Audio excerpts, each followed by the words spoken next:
Hablamos sobre este tema, hay un quiebre entre el legislativo y el ejecutivo. Hemos visto varios pronunciamientos al respecto, ¿no es cierto? Hay analistas también que se han referido al tema, pero hoy vamos a conversar concretamente sobre este decreto polémico 5503. Son varios días ya de protesta de diferentes organizaciones sociales, entre tanto que también se está desarrollando el diálogo, mesas de trabajo que tal parece que han tenido el éxito, por lo menos así lo han anunciado desde el gobierno. Estamos con la diputada, le decía, del PDC, Sandra Rivero.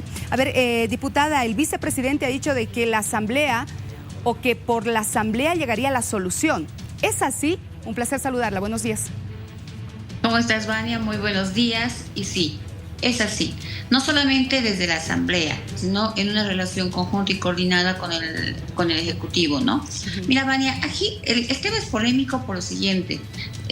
No se critica de ninguna manera el espíritu, y quiero dejar claro esto, el espíritu del decreto. Lo que se critica y de pronto se incomoda, y mucho debo decir, es el diseño de ese decreto, ¿no? Claramente genera mucha polémica porque tiene artículos, la mayoría lastimosamente inconstitucionales, ¿no? Y quiero dejar también claro una cosa. Acá no es una afinidad con un mandatario. Es la afinidad con una norma que nos rige, que es un contrato social, que nos da un lineamiento país y la constitución política del Estado. Entonces, nosotros sugerimos al Poder Ejecutivo de que, bueno, sea tratado en la Asamblea, donde debe ser tratado, ¿no es cierto?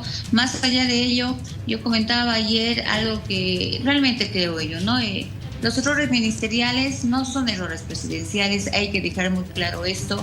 Creo que hay que poner más ahínco, más empeño en el tema de resolución de problemas. Aplaudo claramente que se haya armado mesas de trabajo, ojalá con buenos resultados y con buenos consensos.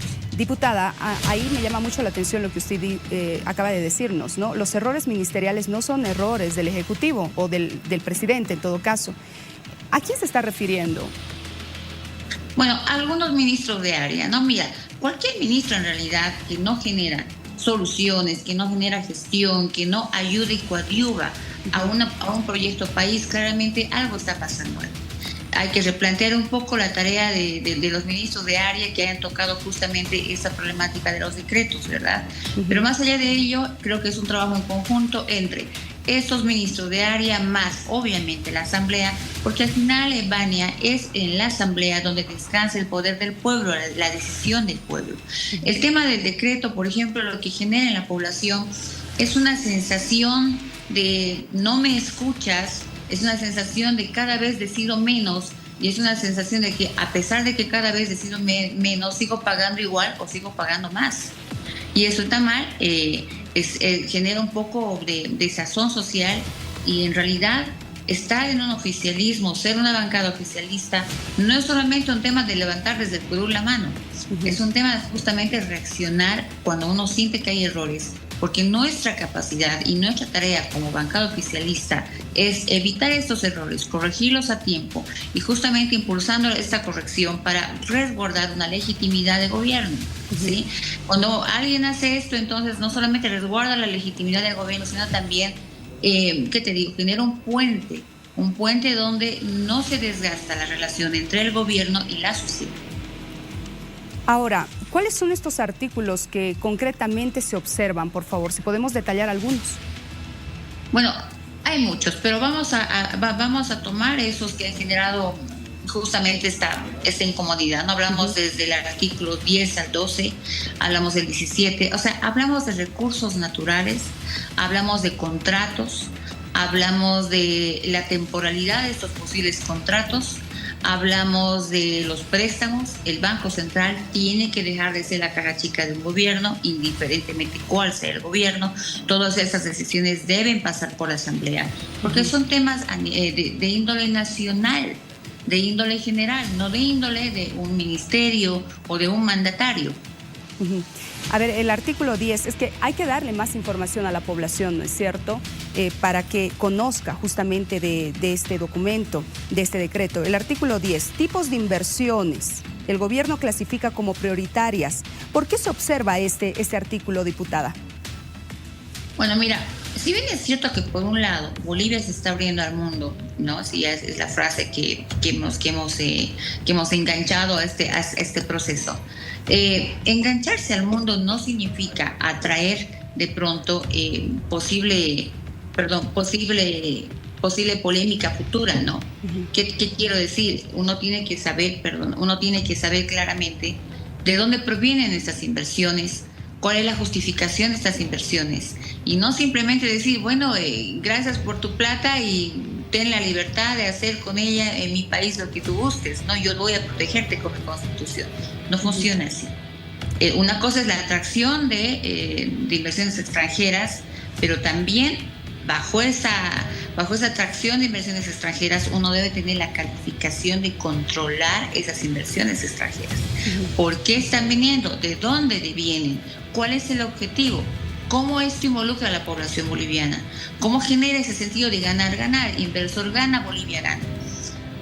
Cuando no hay ese sentido lógico de hacer negocios, de generar producción, es observable. Por otro lado, yo quiero dejar algo también, ¿no? Hay ciertas posiciones entre diputados y también del Ejecutivo que dice, bueno, pero hay que encarar esta crisis pues, siendo arriesgados, poniendo ya un modelo económico nuevo. Sí, es correcto, estamos bien en ese sentimiento, pero de ninguna manera se puede armar un nuevo modelo o una nueva estructura económica y de repartición de riqueza vulnerando la constitución política del Estado. Eso se conversa, eso se consensúa desde la Asamblea y el Ejecutivo propone, pero no propone a través de decretos, propone a través de propuesta. Eso es converger y coordinar entre poderes. Si es que este decreto, diputada, hubiera pasado por la Asamblea, ¿no? Como consulta, ¿ustedes lo hubieran aprobado en relación a quitar la subvención? Definitivamente, respuesta a ese punto en específico, pero por supuesto que sí. Era una medida que ya se había avisado además, y ojo, no solamente hablo en campaña, pre-campaña, no, era lo que la población sabía que nos estaba haciendo mucho daño, ¿no es cierto? Mira, llevábamos más de 20 años con subvención y no somos un país hidrocarburífero por naturaleza. ¿Por qué subvencionamos? Esa misma plata que iba a la subvención podía habernos generado, por ejemplo, un sistema de redes camineras, pero de primer nivel. Es un ejemplo nada más, ¿no es cierto? Entonces, la polémica no va respecto al alza de la subvención o al retiro de la subvención. No. Lo que pasa aquí es que, insisto, ¿no? El espíritu de ese decreto ha sido mezclado con tareas que no tienen nada que ver con el Poder Ejecutivo. Se ha intentado, o al menos eso es lo que se siente, se ha intentado vulnerar las tareas que por Constitución tiene la Asamblea Plurinacional. Ahora, la Asamblea Plurinacional tiene también el apoyo de todos los asambleístas como para aprobar este proyecto de ley que ha señalado el vicepresidente que se va a plantear y revertir este decreto. Es decir, ¿se puede, diputada? Bueno, claro que se puede, pero no se trata de si se puede o no se puede. Se trata de si se debe o no se debe, ¿no es cierto? Por supuesto que el señor vicepresidente tiene todas las capacidades, como cualquier autoridad, de proponer leyes a la Asamblea. Nuestra tarea, ¿cuál es? Observar esa ley, analizar esa ley y ver si va y colinda con la Constitución Política del Estado. Segundo, si es necesaria y si debe llevar correcciones. Yo quiero dejar esto, ¿qué te digo? La línea es la siguiente, ¿no? Muchas veces las decisiones de la Asamblea o del Poder Legislativo son efectos, no son causas. Y en este caso en específico, todas estas reacciones son efectos de esos decretos, en específico de este decreto 5503, que marca definitivamente un intento de querer tomar más tareas a favor de un poder por encima del voto. Me refiero, por encima de donde descansa el voto. Y el voto descansa, insisto, en la Asamblea. Bien, nada más para concluir, diputada. Sin embargo, ya hace tiempo el vicepresidente intentó, ¿no es cierto?, que ingrese en el orden del día. Pero no hubo el respaldo, no hubo el apoyo. Entonces, ¿Cómo se lograría esto? Bueno, mira, son contextos diferentes, ¿no? Me refiero a que un momento político, una coyuntura política no tiene nada que ver con otra. Estamos hablando de ahora una coyuntura donde ese decreto incomoda y no incomoda a un mandatario, no incomoda a X o Z diputados o X o Z sectores. Incomoda a toda una nación, a todo un país. Si algo incomoda, no es correcto. Hay que saber un poco analizar el sentido de una norma, de un decreto. Si una norma o un decreto incomoda, entonces no es el camino. Esa reflexión es la que tiene que generar tanto el Poder Ejecutivo y debe ser correlacionada con una comunicación clara, transparente con el Legislativo.